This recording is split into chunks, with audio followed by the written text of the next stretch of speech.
Por la señal de la Santa Cruz de nuestros enemigos, líbranos, Señor Dios nuestro. En el nombre del Padre, y del Hijo, y del Espíritu Santo. Amén. Señor mío y Dios mío, creo firmemente que estás aquí, que me ves, que me oyes. Te adoro con profunda reverencia.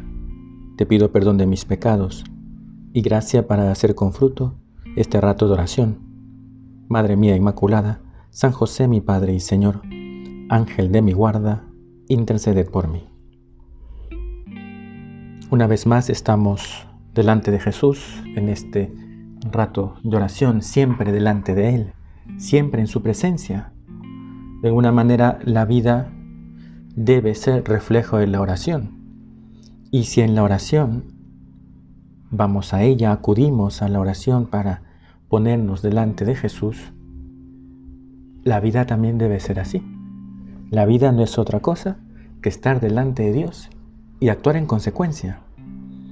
Solo encontraremos, evidentemente, la fuerza para cumplirlo es en la oración, en ese encuentro personalísimo con Dios. La oración, este momento en el que tú y yo nos encontramos, debe ser una oportunidad para descubrirnos ante Dios, mostrarnos cómo somos ante Él. Y eso es lo que consigue la oración. Decirle al Señor, bueno Señor, aquí estoy, este soy yo, así soy. Quiero que me cambies, quiero que me ayudes. Me pongo delante de ti porque te necesito. Porque no encuentro otro modo de poder actuar si no es contigo, de pensar si no es en ti. ¿Cuántas veces venimos tú y yo a este rato de oración que pues lo haremos quizás en distintos sitios, en una iglesia, en el cuarto, quizás en un viaje, conduciendo, en fin, es un momento de encuentro con Jesús. Tú y yo necesitamos estar con Dios, vivir en su presencia, y es la oración la fuente de esa presencia que durante la meditación, durante la reflexión, nuestra alma se va cargando, se va recargando, diríamos, para al final encontrarnos con Jesús, siempre, en presencia constante, en el actuar, en el pensar. Allí nos encontramos con Él. Y es que la vida cristiana debe ser una constante presencia de Dios. ¿Cuántas veces lo hemos visto así? Fíjate que hay un punto de un pequeño libro que quizás ya lo conoces, se llama Camino, de San José María. Y él dice así, refiriéndose a la vida de oración. Decía un alma de oración: en las intenciones sea Jesús nuestro fin, en los afectos nuestro amor, en la palabra nuestro asunto, en las acciones nuestro modelo. Allí está el Señor, nos espera, a ti y a mí. En la oración conseguimos que en las intenciones, en la palabra, en los afectos, en todo, sea Jesús el centro. Eso es lo que queremos para nuestra vida. Eso es lo que queremos también para ti, para mí y para todos. Señor, ayúdanos a vivir en tu presencia. Que este rato de oración sea una fuerza que transforme el corazón y lo llene de Dios, para poder vivir siempre en tu presencia y llevar a Dios a todas partes. Hay un mundo allá afuera, cerca de ti, que necesita de Dios. Y vienes a la oración a llenarte de Él para llevarlo a los demás. Queremos, Señor, que nos ayudes a que este momento de oración sea fructífero. Escucharemos comentarios sobre la palabra de Dios, sobre lo que el Evangelio de este domingo nos presenta. Eso queremos, llenarnos de ti, vivir en tu presencia. Se lo vamos a pedir a María y San José, que nos acompañen en este rato de oración, que estén a nuestro lado. este año de San José me he propuesto hablar muchas veces de San José y saldrá en repetidas ocasiones. Ha sido un don preciosísimo que nos deja el Papa Francisco para pensar en el Santo Patriarca. Hoy, este domingo ya empezamos los 7 domingos de San José. Una oportunidad para pedir al Santo Patriarca que nos llenemos de Dios y que podamos prepararnos a esa gran fiesta que se acerca. El 19 de marzo, el día de San José, un día precioso que, qué bueno sería que separes ese día para ir a la misa. Es viernes, probablemente no tengas la costumbre, pero inténtalo. Ir a celebrar ese día para llenarte de Dios y vivir en su presencia. Que María y José nos ayuden en este rato de oración. Del Evangelio según San Marcos. En la ciudad de Cafarnaúm, el sábado, entró Jesús en la sinagoga a enseñar. Estaban asombrados de su enseñanza, porque les enseñaba con autoridad y no como los escribas. Había precisamente en su sinagoga un hombre que tenía un espíritu inmundo y se puso a gritar: ¿qué tenemos que ver nosotros contigo, Jesús Nazareno? ¿Has venido a acabar con nosotros? Sé quién eres, el Santo de Dios. Jesús lo increpó: cállate, sal de él. El espíritu inmundo lo retorció violentamente y, dando un grito muy fuerte, salió de él. Todos se preguntaron estupefactos: ¿qué es esto? Una enseñanza nueva expuesta con autoridad. Incluso manda a los espíritus inmundos y lo obedecen. Su fama se extendió por todas partes, alcanzando la comarca entera de Galilea. Este texto que acabamos de escuchar, tomado de San Marcos, capítulo 1, versículos del 21 al 28, ya nos muestran cómo Jesús tiene una lucha contra el maligno. Y esa es una primera enseñanza que diremos, no será el centro de la enseñanza de hoy o de la reflexión de hoy, pero sí, oye, existe el demonio, Ya hay una primera batalla allí del Señor. ¿Qué tenemos que ver nosotros contigo, Jesús Nazareno? ¿Acaso has venido a acabarnos? Jesús va a la sinagoga de Cafarnaúm, esa pequeña ciudad que está junto al lago de Galilea. Era la ciudad donde vivían Pedro y su hermano Andrés. Y la enseñanza de Jesús levanta admiraciones. La gente está estupefacta, asombrada, atónita. Cómo enseña con autoridad. Cómo expulsa a los espíritus inmundos. Y es interesante porque este espíritu inmundo lo reconoce como el Santo de Dios. Así le llama. Lo vemos que este pasaje del Evangelio, ese hombre poseído repentinamente grita y dice: oye, ¿qué quieres con nosotros? Y además, el demonio dice una verdad: sé quién eres, el Santo de Dios. Jesús lo manda a callar. Jesús, ciertamente, hace muchos milagros. Calma tempestades, da de comer a multitudes, cura a los enfermos, resucita a los muertos, expulsa a los demonios. Esa expulsión de demonios es una lucha contra el maligno, porque el maligno existe, es un ser personal. ¿Cuánta gente, y incluso a veces dentro de la iglesia, lastimosamente, niega la existencia del maligno? Niega que existe el diablo. Y el diablo existe. Es un ser personal. Fue un ángel creado por Dios bueno que se hizo malo por su propia voluntad. Que no quiso seguir la voluntad del Señor. Se apartó del camino. Quiso ir por su cuenta.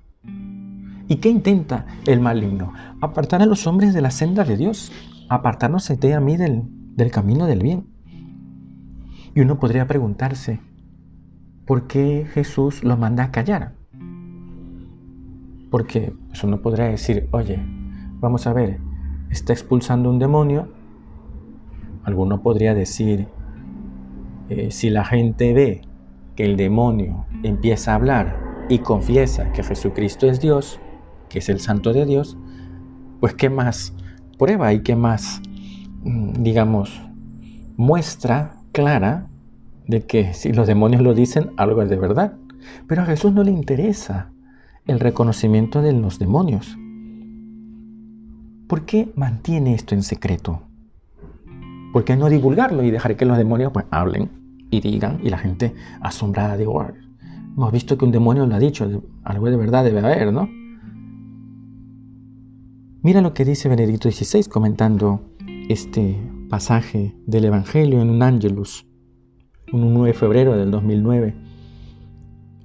Dice el texto, Jesús no expulsa a los demonios de las personas, liberándolas de la peor esclavitud, sino que también impide, las dos cosas, también impide a los demonios mismos que revelen su identidad. E insiste en este secreto, entre comillas, porque está en juego el éxito de su misión, de la que depende nuestra salvación. En efecto, sabe que para liberar a la humanidad del dominio del pecado, deberá ser sacrificado en la cruz como verdadero Cordero Pascual. El diablo, por su parte, trata de distraerlo, para desviarlo en cambio hacia la lógica humana de un Mesías poderoso y lleno de éxito. La cruz de Cristo será la ruina del demonio. Y por eso Jesús no deja de enseñar a sus discípulos que para entrar en su gloria debe padecer mucho, ser rechazado, condenado y crucificado, pues el sufrimiento forma parte integrante de su misión. Es la cruz al final lo que nos salva. Porque claro, si al final desvía la atención hacia la lógica humana, el éxito, los demonios que reconocen a Jesucristo como Dios, al final se puede caer, y ese era el peligro, en un mesianismo fantástico, político, maravilloso.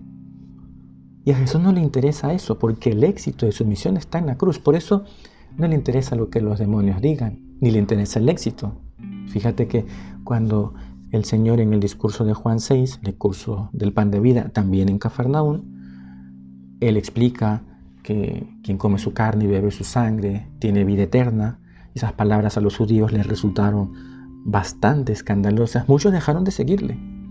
Muchos ya no le siguieron.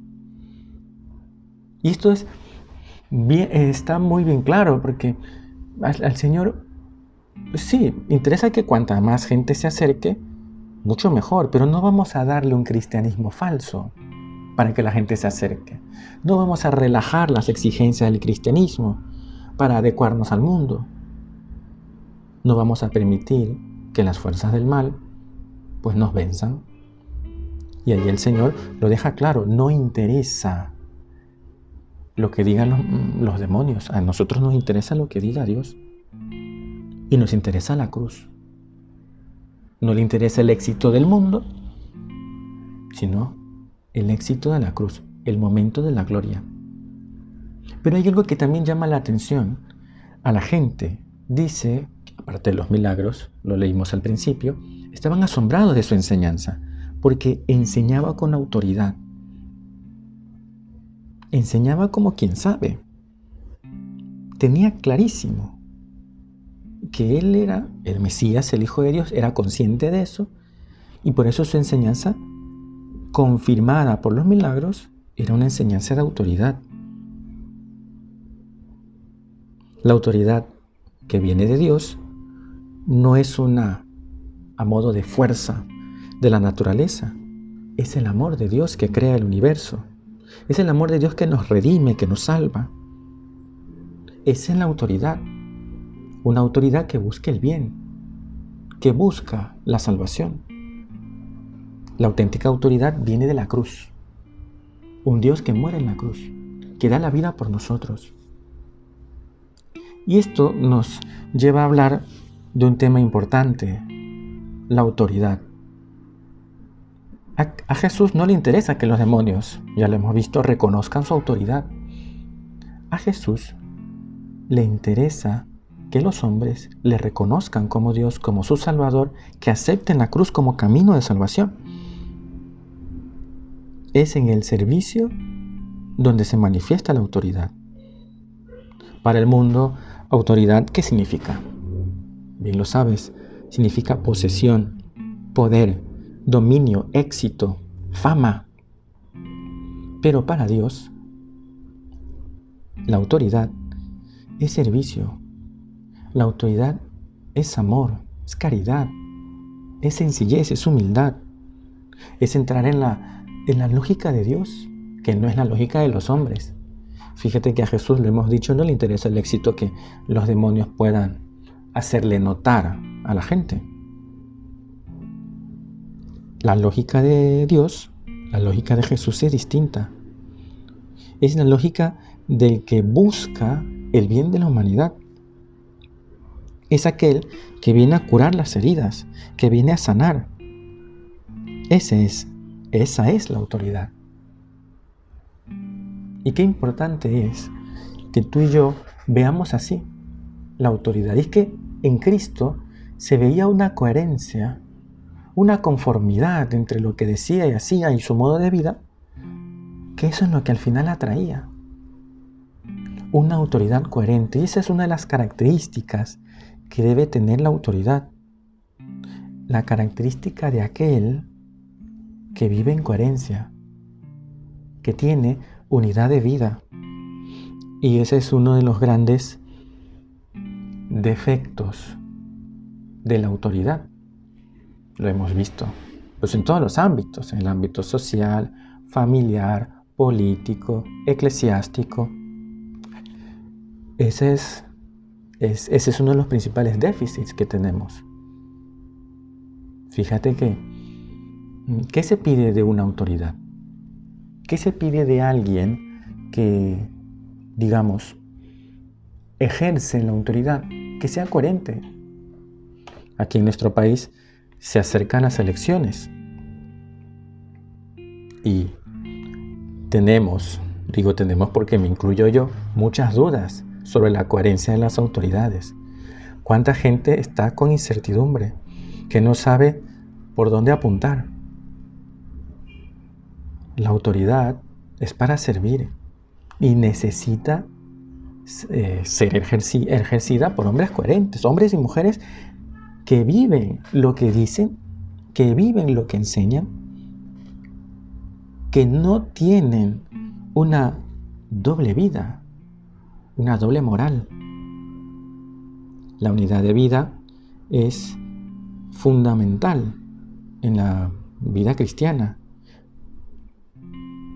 y es necesaria la coherencia para poder llevar el mensaje.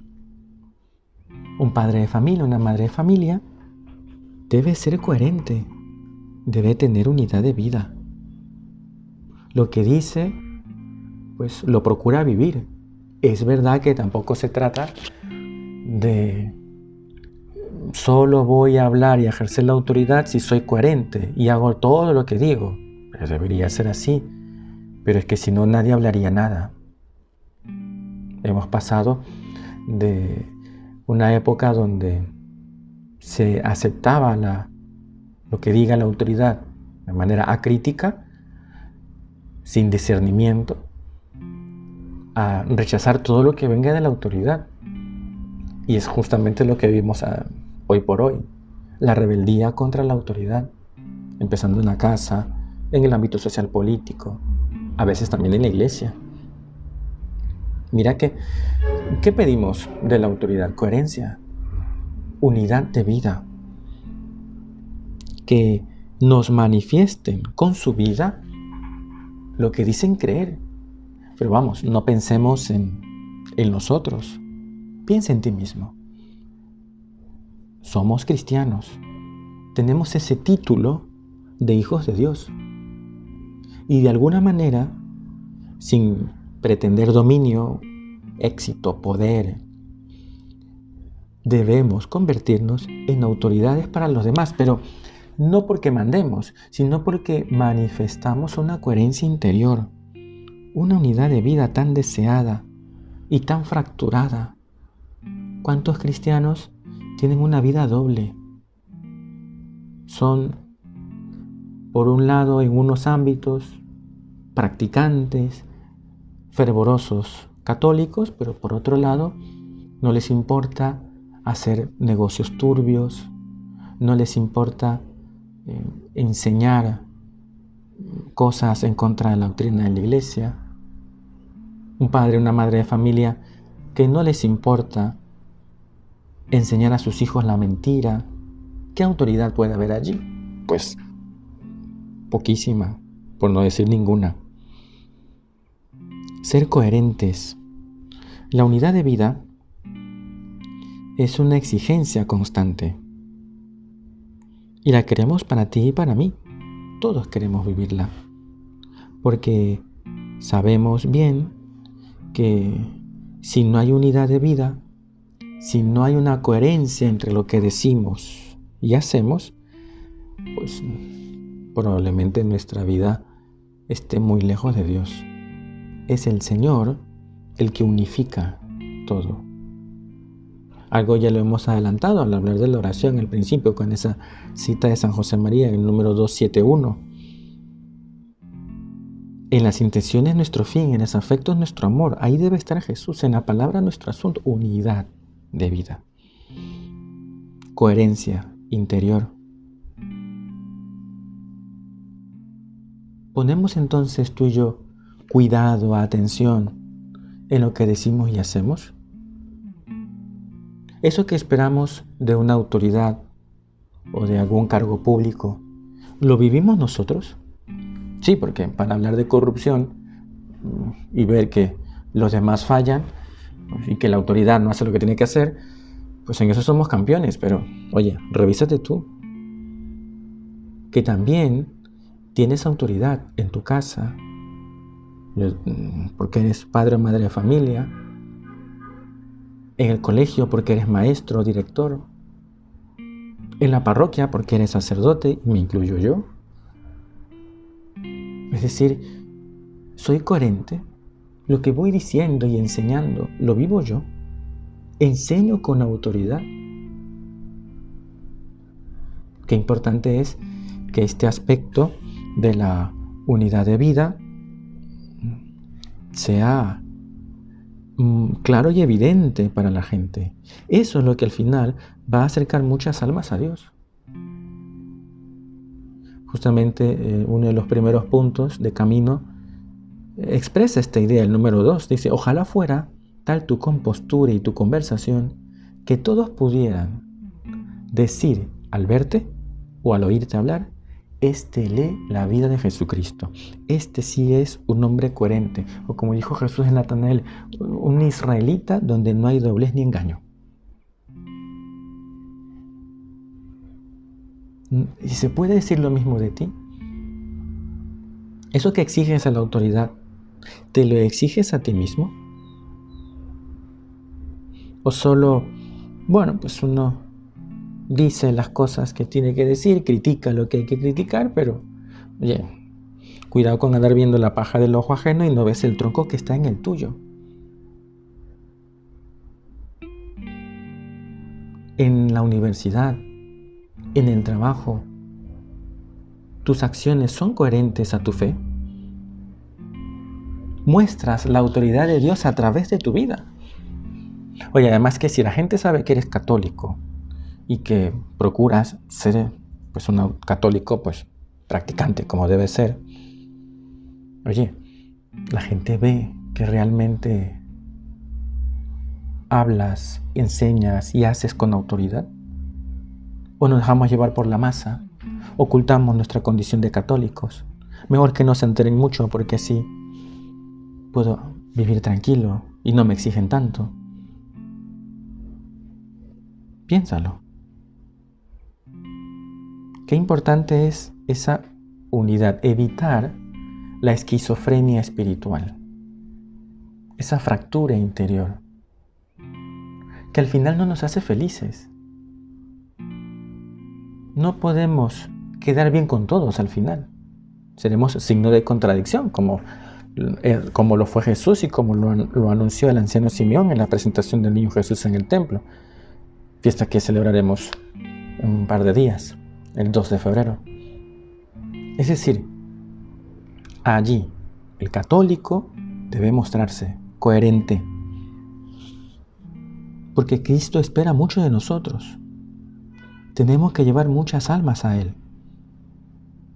Y es nuestro ejemplo, nuestro testimonio, nuestra coherencia, lo que al final conseguirá que nuestra fe se manifieste públicamente. Y hay que vivirla con valentía, con constancia, sin miedo al que dirán, venciendo los respetos humanos. Para practicar la fe hay que vencerse. Mira lo que dice respecto a los respetos humanos, esa mala consideración de la opinión de los demás. No practico, no me muestro porque no vaya a ser que los demás piensen que soy un beato y qué tal. Bueno, pues ese es el respeto humano.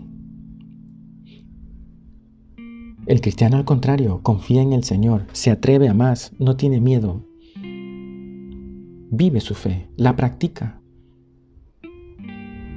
Tengamos, dice San José María en Surco, tengamos la valentía de vivir pública y constantemente conforme a nuestra santa fe. Ten la valentía, practica tu fe. Que se note, no porque externamente ve tu vida por algún aspecto, exterior, visible, no. La visibilidad que se le pide al cristiano es la visibilidad de las obras, del amor, del cariño, de la coherencia, de la honestidad. Eso que pedimos a las autoridades, pídetelo a ti mismo. Eso que pides a tus hijos, vívelo tú mismo como padre, como madre. Eso que pides a tus fieles, ahí va el palo para mí, pídetelo a ti mismo como sacerdote, como párroco, como aquel que el Señor ha encomendado a un pueblo fiel. Autoridad, enseñar con autoridad, no como los escribas. Y que esta enseñanza sea la de Jesús. Vamos a pedírselo entonces al Señor, que sepamos vivir con coherencia, con honestidad, mostrarnos como somos, sin miedo. Tampoco se trata de ir peleándose con todo el mundo, pero sí de decir, oye, soy católico y me esfuerzo por vivirlo. Esa es la autoridad que se nos pide. No es poder, dominio, mandar, no. Es la autoridad moral, esa que viene de Dios y que se manifiesta en nuestras obras. Que María y José, los padres de Jesús, nos ayuden a ser autoridad, no porque demos indicaciones y mandatos, sino porque nuestra vida manifiesta nuestra cercanía con Dios, porque nuestras obras manifiestan a Cristo. Te doy gracias, Dios mío, por los buenos propósitos, afectos e inspiraciones que me has comunicado en esta meditación. Te pido ayuda para ponerlos por obra. Madre mía Inmaculada, San José, mi Padre y Señor, Ángel de mi guarda, interceded por mí.